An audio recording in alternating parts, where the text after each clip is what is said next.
21 दिसंबर 1924 Poland के शहर मुस्टरबर्ग की सड़क पर विंसेंस ओलिवर नाम का एक बेघर आदमी डरा सहमा सा सड़क पर दौड़ता दिखाई देता है। ओलिवर के सिर पर किसी ने कुल्हाड़ी से वार किया था। उसका पूरा शरीर खून से लथपथ था और वो मदद की गुहार लगा रहा था।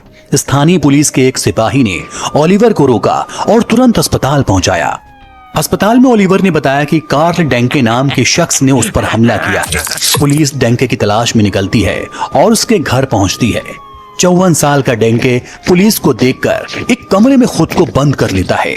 पुलिस दरवाजा खटखटाती है लेकिन डेंके दरवाजा नहीं खोलता। जब काफी देर दरवाजा नहीं खुलता तो पुलिस दरवाजे को तोड़कर कमरे में दाखिल होती है, लेकिन इससे पहले ही डेंके पंखे से लटककर खुदकुशी कर लेता है। जुर्म की दुनिया में आज बात होगी पोलैंड के सीरियल किलर कार्ल डेंके की।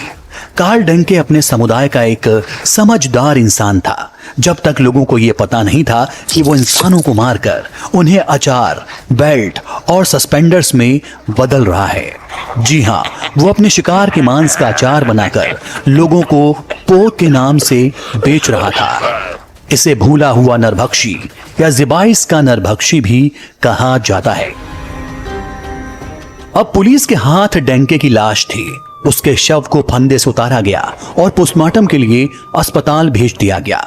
इसके बाद पुलिस डेंके के घर की तलाशी लेती है, जहां डेंके की हत्याओं और नरभक्षण की भीषण सच्चाई का पता चलता है।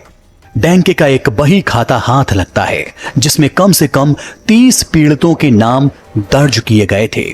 उसके घर में बड़ी संख्या में मानव शरीर के अंग पाए जाते हैं, जिससे पुलिस अंदाजा लगाती है कि डेंके ने 30 नहीं बल्कि 42 या उससे ज्यादा हत्याएं की।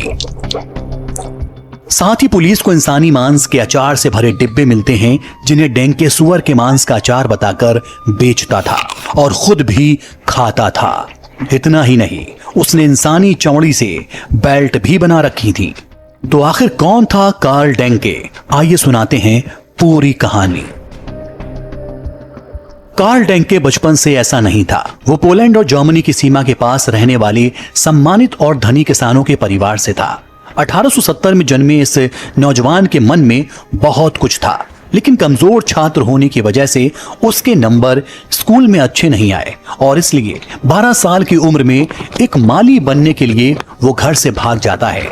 पिता की मौत के बाद 25 साल की उम्र में वो घर वापस लौटता है। भले ही डेंकी पूरी तरह से सामान्य लग रहा था, लेकिन इसके बाद चीजें अजीब हो गईं। उसने एक छोटी सी दुकान खोली और सुअर के मांस का बना अचार बेचना शुरू कर दिया। अपनी दुकान के साथ साथ डेंके स्थानीय चर्च में वॉलंटियर भी बन गया। इसके बाद उसने क्रॉस बेचने शुरू कर दिए, जिन्हें कब्रों के सिरहाने लगाया जाता है। इसी दौरान अंतिम संस्कारों ने डेंके को शहर में प्रवासियों और खाना बदोश लोगों के संपर्क में ला दिया। अपने रिश्तेदारों के अंतिम संस्कार में बाहर से शहर आए लोगों को अपने घर में ठहराने की डेंके दावत देता। डेंके के घर में कम से कम 40 लोग तो गए, लेकिन जिंदा वापस नहीं आए। बेघर लोग न केवल डेंके की दुकान से कभी जीवित बाहर निकले, बल्कि वो उसकी दुकान के उत्पाद भी बन गए। डेंके का दिमाग पूरी तरह से हैवान हो चुका था। वो मानव शरीर के साथ ऐसे बर्ताव करता था मानो वो कोई जानवर हो। उसने मानव मांस से अचार, बेल्ट और सस्पेंडर्स बनाने शुरू कर दिए। इतना ही नहीं, वो लोगों को सुअर के मांस का अचार बताकर ही बेचता रहा। आखिर एक 56 साल का बूढ़ा शरीफ इंसान जो नियमित चर्च जाता था, लोगों की सेवा करता था, एक सीरियल किलर कैसे बन गया? ये बात किसी को हजम नहीं हो रही थी।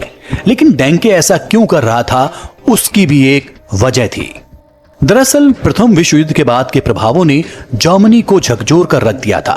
पोलैंड का वो क्षेत्र जहां डेंके रहता था, पहले विश्व युद्ध में जर्मन नियंत्रण में था। युद्ध की वजह से महंगाई बढ़ गई थी।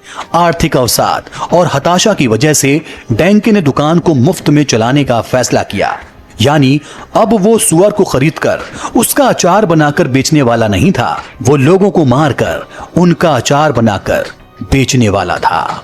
इसके बाद उसने लोगों को अपने घर में बुलाना शुरू किया और उनको मारकर उनका अचार बनाकर बाजार में बेचने लगा। तो दोस्तों ये कहानी थी पोलैंड के सीरियल किलर कार्ल डेंके की।